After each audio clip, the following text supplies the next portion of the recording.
everyone? How are you? Fantastic. Let's give those young men a nice round of applause. I'd actually like to take a moment to have Jordan Norwood stand up. Go ahead, Jordan. Jordan is actually one of my athletes over at Home of Flossmoor. He's one of our wrestlers. I had no idea he played the guitar. Let's give him another round of applause. I got some stories to talk to the young man about you. That is fantastic. Well, good morning, parents, friends, family, and distinguished guests. I am definitely honored, and this truly is an exciting moment to be here, standing before all of you. I'm so humbled to be able to speak to everyone today. I have my wife and my son in the back of the room, and those of you who have a 3-year-old know how busy they can be, so I think they're going to stand back there for this time. But in thinking about this event, I definitely want to take a moment just to acknowledge Carl West, New Leaders for Tomorrow, as well as the brothers of Alpha Alpha, as well as all of these young men who are here today, continuing the journey, continuing to move forward, continuing to aspire and the dreams and goals and all the ambitions that they have. So let's give all of them a nice round of applause.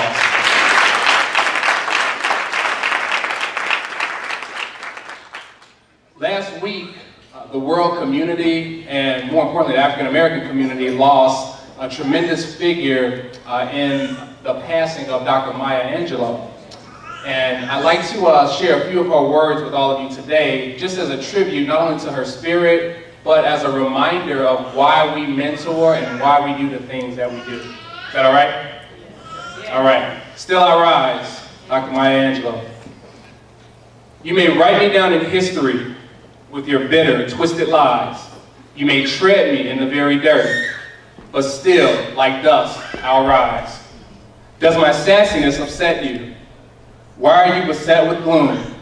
Because I walk like I've got oil wells pumping in my living room. Just like moons and like suns, with the certainty of tides. Just like hopes springing high, still I'll rise. Did you want to see me broken? Bowed head and lowered eyes. Shoulders falling like teardrops, weakened by my soulful cries. Does my haughtiness offend you? Don't you take it awful hard, because I laugh like I've got gold mines digging in my own backyard. You may shoot me with your words. You may cut me with your eyes. You may kill me with your hatefulness, but still, like air, I'll rise. Does my sexiness upset you? Does it come as a surprise that I dance like I've got diamonds at the meeting of my thighs? Out of the huts of history's shame, I rise. Up from a past that's rooted in pain, I rise. I'm a black ocean leaping and wide, welling and swelling, I bear in the tide. Leaving behind nights of terror and fear, I rise. Into a daybreak that's wondrously clear, I rise. Bringing the gifts that my ancestors gave, I am the dream and the hope of the slave. I rise, I rise, I rise. Let's give Dr. Maya Angelou a round of applause.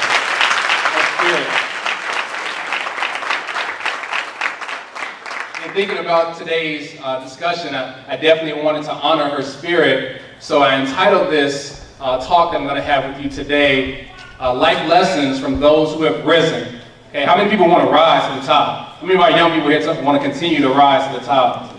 You know, when I think about being a mentor, I think about how important it is to work with our young people, because we're able to show them exactly what it takes to rise and to achieve and to continue to blaze the trail of excellence. And that's really what real mentors are all about.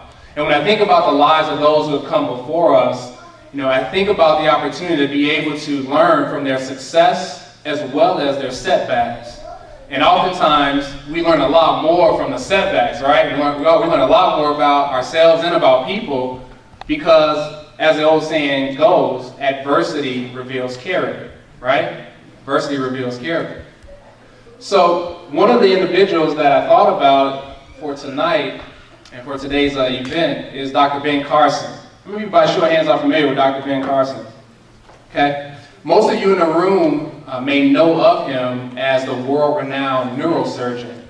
who became famous for the surgery in which he was able to separate Siamese twins who were conjoined at the head, okay? But many of you in the room may not be aware of the fact that the difference between Dr. Ben Carson becoming a world-renowned neurosurgeon or an incarcerated felon came down to three things. Came down to a belt buckle, came down to a change in attitude, and it came down to a mother's love. You see, young Ben, like many of our young men, struggled with some challenges in his early life. One of those challenges was that he had a hot temper, okay, an explosive temper. And when Ben, when somebody would do something wrong to Ben, he would make certain that you suffered, and he would use anything that was at his disposal, okay? And one particular incident, Ben got into a confrontation with a young man, and in his haste, grabbed a knife and stabbed the young man. Now, thankfully for Ben and by the grace of God, the belt buckle that the young man was wearing prevented the knife from penetrating. Otherwise, we may not know of Ben Carson and all of the accomplishments that he's had, right? And when I think about the lesson from his life, from that story, I think about, the fact that we have to come to grips with some things. Ben had to come to grips with the fact that if he continued on this path, he was going to really struggle in life. In fact, after he stabbed the young man, standing there trembling and shaking, tears coming down his face, he regretted what he did. He said to himself, if I don't get control of this attitude, if I don't get control of this temper, I'm going to wind up dead or in jail. So my first lesson for my young people today in the room is this. You have to be honest about your limitations. You have to come to grips with the challenges that you face internally, and you have to continue to work on those challenges day in and day out. Because for Ben, unfortunately, it took a tragic, near tragic situation for him to come to that realization. My hope is that it doesn't take that for none of these young men in here, okay? So the second thing I said was that he had a mother who loved him. Sonia Norwood loved her sons. And they grew up in Detroit. Anybody from Detroit or know about Detroit? Yes. And so there were some challenges with him growing up in Detroit. And one of the things that, when I look at his life, I think about how strong his mother was in being able to always bring him back to what he could accomplish, what he could attain, the greatness that was inside of him, and always reaffirming that with her sons, particularly Ben. There's a story about her taking Ben to the library and forcing him to get books and forcing him to do book reports. How many parents still do that today, by the way? Take your son, get your butt out of this house and go to the library. But it was that kind of mother's love that caused Ben to realize how great he was academically. And an opportunity came for him to become part of a special education program. And what ended up happening was this took him out of Detroit, took him to some more affluent parts of the Michigan area, okay? And he thrived in this program. Not only did he thrive, but by the time he graduated from 8th grade, he actually was the #1 student in the class. Birds of a feather flock together. Why do we say that to our young people? We say that because birds of a feather mean people that have things in common, similar values, similar principles hang together, right? So successful people hang with what? Other successful guys, right? And gals. Unsuccessful, people who are underachieving, who do they want to hang with? Yeah, other underachievers, right? And it's so important for you young people to understand that. Don't ever underestimate the power of the associations that you have. Because guess what? I may not know much about you, and may not know much about you. But if you show me 2 or 3 of your friends and I find out what they do, I'm going to have a good idea of what you might be into. Does that make sense? Yeah. So we got to make sure that we're teaching our young people that, right? Never underestimate the power of associations. So Ben's mother comes to the rescue once again, a mother's love, right?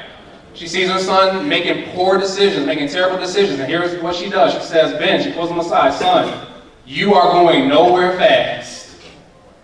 But she doesn't only reprimand him, she also reaffirms her belief in what he can accomplish, what he can attain. She reaffirms in him that he is a scholar, he's a learner, and that if he would just make a few better decisions, he could get back on the right path. And I think that's a lesson for us as parents, right? I have a 3-year-old, I love chastising him when he makes a mistake, right? But I think the thing that will take us to the next level as a parent is after chastising our young people, tell them that they did wrong, we also say, but son, if you just made these decisions, here's where that would lead you. Here are the corrections that if you make them right now, down the road, here's what that's going to mean.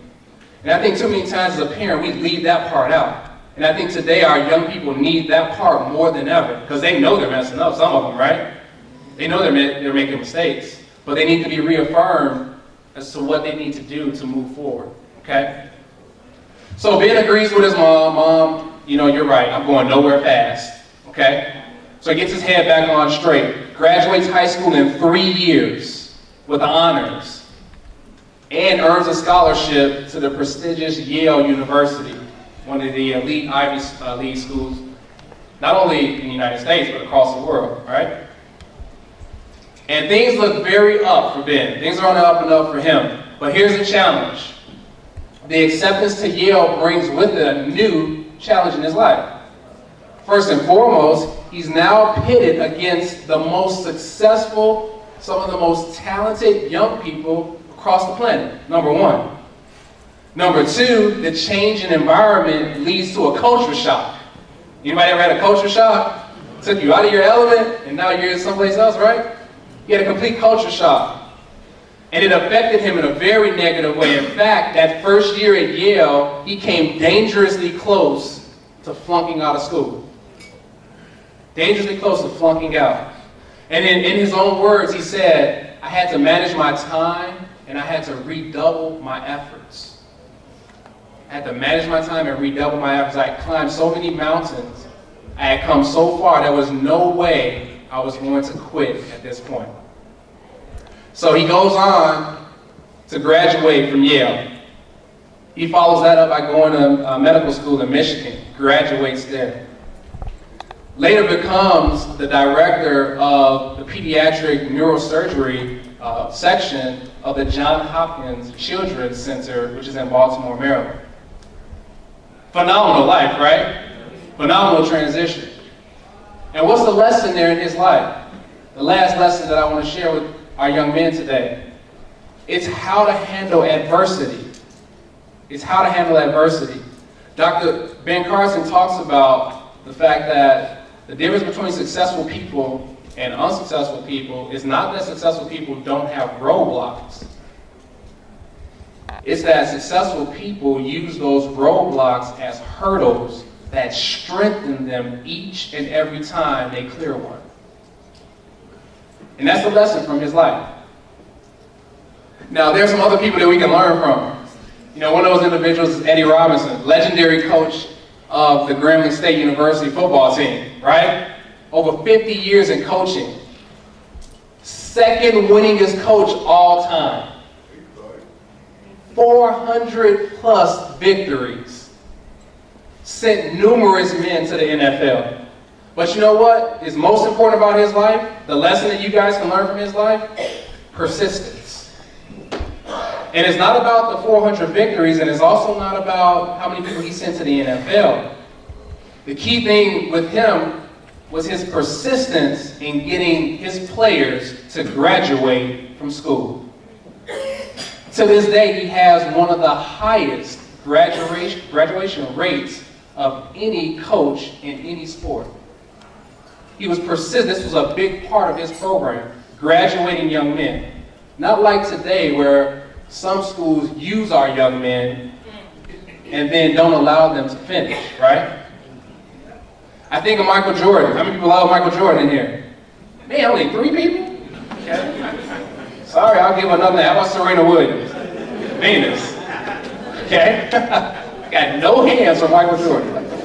Where am I? What about April Erickson? You guys may not know of her, but she is the first African-American female to earn a PhD in mechanical engineering. Graduated from MIT. Not only that, she works at the NASA Goddard Center, and phenomenal woman, right? And what do all of those individuals have in common? Well, they made a point in their life, they made up in their mind that they will pursue excellence in every single thing that they went after. In their chosen field, they didn't say, I want to be good. They didn't say, I want to be better than most. They made up in their mind that they were going to be the very best in their field. So in closing, I just want to give our young people and everybody in the audience just 3 things to take away from the talk. Okay? Number 1, humble yourself to learn from the success and setbacks of people who have come before you. Humble yourself to learn from the success and setbacks of people who have come before you. You know, my mom used to tell me, Evan, do not let every lesson you learn be one you have to experience. I hear it right now in my ear. And that's important. You want to be able to study and examine the lives of other people, right? Because the answers to the questions that you guys have are already answered if you just look in the right places. The other parts of that, when I talk about studying, means that you have to commit your time to learning about the lives of people who have come before you, right? That's the point of history. It's to figure out what were the mistakes that people made, what were their mindset that they had to overcome the challenges that were in front of them, right? Second thing I want to leave you with, embrace your mentors. Where's Brother Carl West at? Right here, right? Embrace your mentors. I love my mentors. There will never come a time in your life, young people, when you do not need a mentor. I have a mentor right now. I'm 34 years old. I have plenty of them, okay? And your mentors are there for a really important purpose. They help you to see things from a different perspective, okay? All the challenges and all the questions that you may have about the next steps, some of them have already been down that road. They can help you to navigate it better. Latch on to your mentors. That's what our young men need today more than anything, is mentors. Black men coming back to the community and pulling them aside and saying, hey, young man, let me show you the way, right? Giving them the blueprint that they can follow. I love mentors. They challenge you. They push you, right? Every good mentor will tell you, hey, here's what you're thinking, but let me broaden your perspective on that, right? And I'm sure that's what Brother Carl West and the new leaders for tomorrow do, okay? And then the final point that I want to make is, when you think about success and when you think about, the talk today, I think it's really important for our young people to be told to focus on excellence. I think it's very important for them to understand the pursuit of excellence in everything that they do. And the reason why I say that is because, do we still have trouble with racism today? Yes. Do we still have issues with black-on-black crime today? Yes. Do we still have challenges with unemployment and underemployment? Yes. Yeah, we do, right? And we can look at all of those things, but here's what I want to let you know. It's very hard to discriminate against outstanding. I'll say it again, it's very hard to discriminate against outstanding.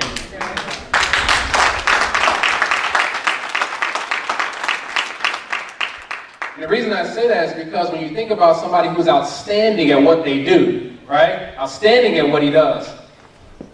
They don't wait, whine, or worry. They command a place in the world. Right? Command a place in the world. And that's really what it's all about for our young men. We have to teach them that. It's about excellence. It's about giving your very best every day, but it's also about setting a bar so high that nobody else can hold you to a higher standard. And I think when you think about the Olympics, right, every 4 years, why does the Olympics capture our imagination? It captures our imagination because, number one, we're looking at excellence in action, right? We're looking at the best in the world in action. And it captures our imagination because for the first time in 4 years, we're able to see the human spirit unleashed. And we're able to tap into what can happen when you find a person who's very driven and they allow their spirit to be unleashed. So in closing, To my young men today, to new leaders for tomorrow, I will say this. If you follow these 3 principles, you will become a leader for today. Thank you. You